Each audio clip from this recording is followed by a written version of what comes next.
So one of the reasons I got us in a circle, because one of the things that I talk about with African culture is everyone's involved. You know, it's not that, you know, you have experts speaking, doing this, that, or the other. You know, everyone has knowledge, everyone has wisdom to contribute.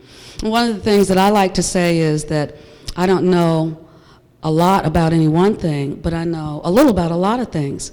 And there's an African proverb that says, he who does not know one thing knows another. So we find that among us, we can actually have a complete circle of wisdom if we start tapping into what our individual resources are. So the way for us to find out what our resources are is to share them. So, okay, I'm not going to put you on the spot, but would anybody else like to just offer up an idea of what, you know, sustainability or what sustainable means to them? Okay, good. I don't need that. Okay. Oh, very, very nice. Sustainability, she said, means to hold on to. Very good, very good. And I think what we're trying to hold on to is our integrity as a human race. Integrity meaning holding together. So if we hold together as a human race, we can hold on to the riches and the benefits that we have on this earth, which by having taken advantage of them and having taken them for granted, we are now losing.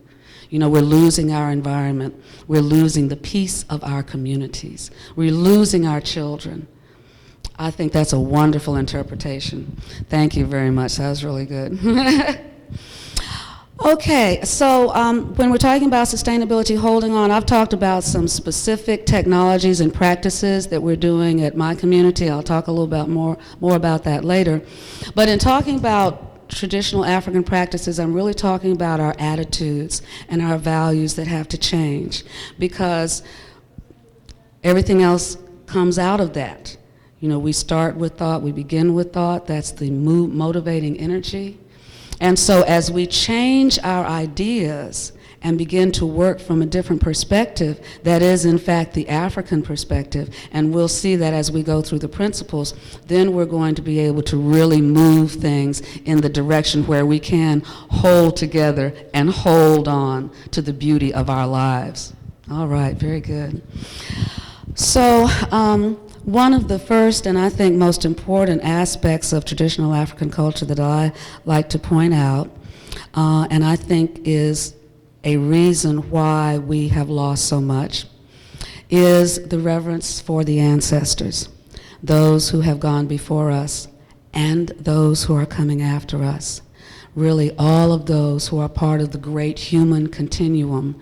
You know, it is time that we stop looking at ourselves as just this person, this family, my mom, my dad, my children, because it goes back so much farther, and there's so much that we owe to those who went before, and then there's so much that we owe to those who are coming after.